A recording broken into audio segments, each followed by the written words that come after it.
Next, I'd like to introduce another very personal friend of mine, Diane, who I think all of you know, living in New York City, who Diane is and how dangerous she is to the enemies of mankind.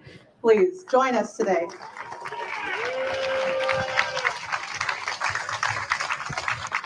Okay.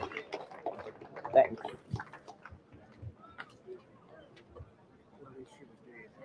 That's fine. Thank you, Anastasia and Irene. Thank you, everyone, for coming out today. If there is not a major change in the United States, there is reason to believe that this day, August 6th, would be a good time for us to say our goodbyes.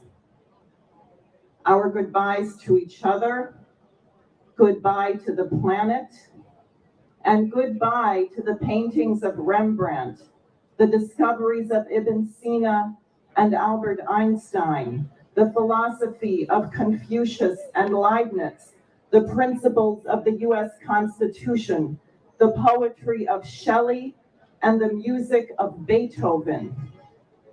We are steadfastly marching toward the thermonuclear annihilation of everything created by man.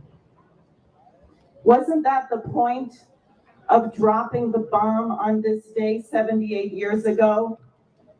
It wasn't about making the Japanese surrender. That was already under negotiation. The purpose of dropping not one, but two bombs on civilian population centers in Japan was to demonstrate that we could do it and that we were willing to do it.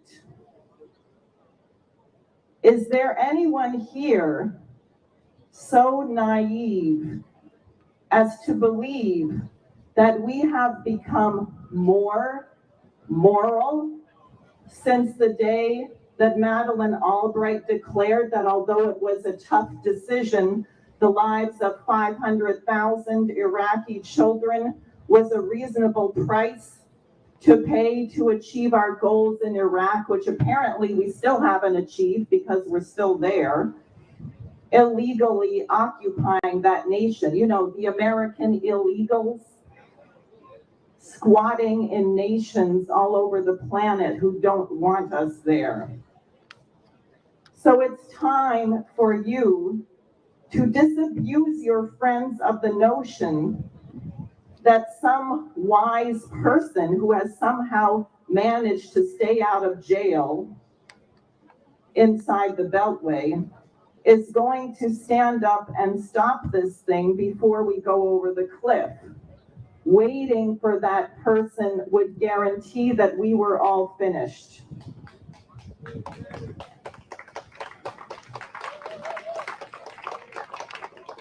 But having said that, I am not pessimistic. I'm optimistic because I don't intend to allow the annihilation of the human race to occur while I have breath to fight. I know we are here today because we agree that we cannot let this happen.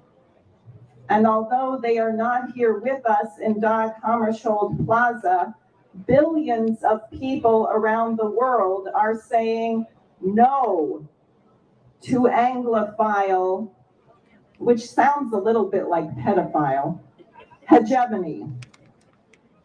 The leaders of African nations are banding together with Russia, China, Brazil, and others, and they are saying, no, you cannot make us send weapons to Ukraine for your proxy war with Russia. No, you are not going to tell us whom we may elect as the president to lead our people.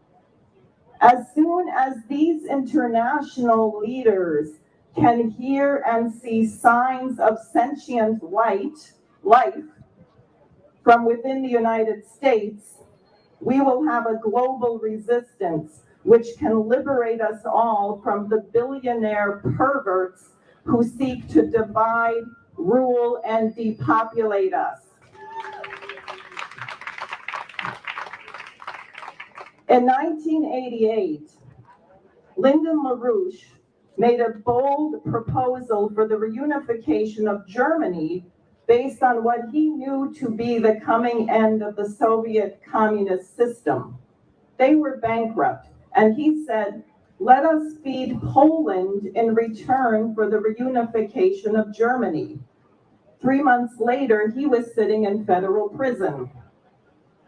But the Soviet Union did collapse, and Germany was reunified.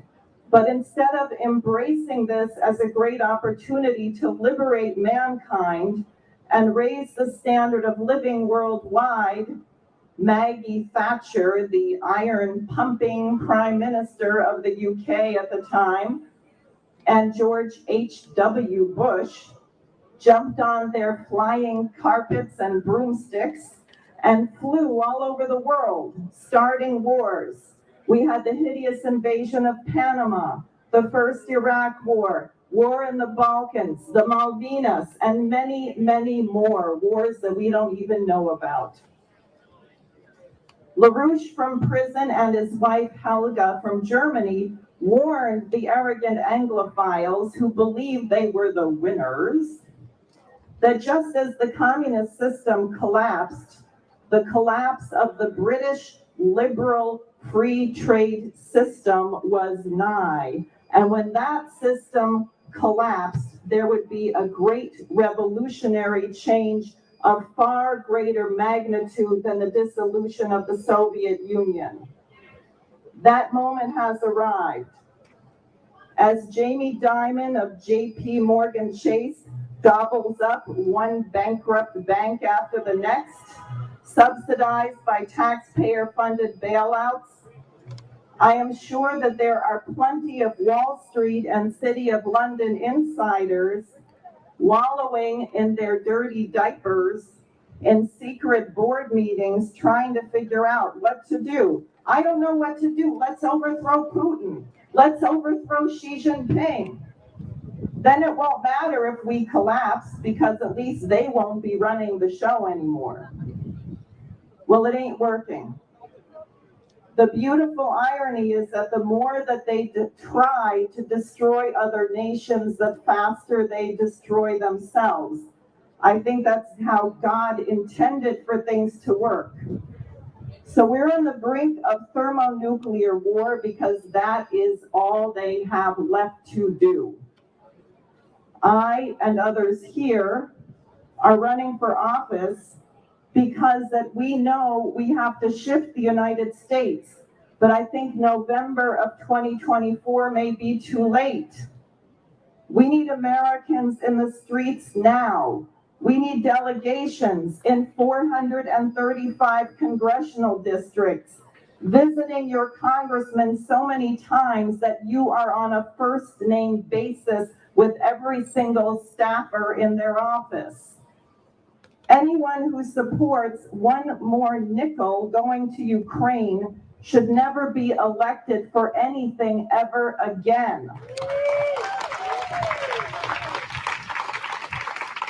Anyone who votes to impose sanctions on nations to starve their children to death for regime change purposes must never be elected again. And they should know that now. Julian Assange should be released from prison immediately. Lyndon LaRouche should be exonerated. NATO should be dissolved. What is needed is an entirely new order among nations based on mutual respect for the sovereignty of their people and the dignity of man. Our enemies are totally morally and financially bankrupt. So we must seize this moment to firmly establish a Republic of the United States of America which doesn't meddle in other nations' internal affairs, but demonstrates by our own actions within our own borders that truth has standing, that justice will be served, and the people protected, so that through their talents, they may contribute to the betterment of mankind. Thank you.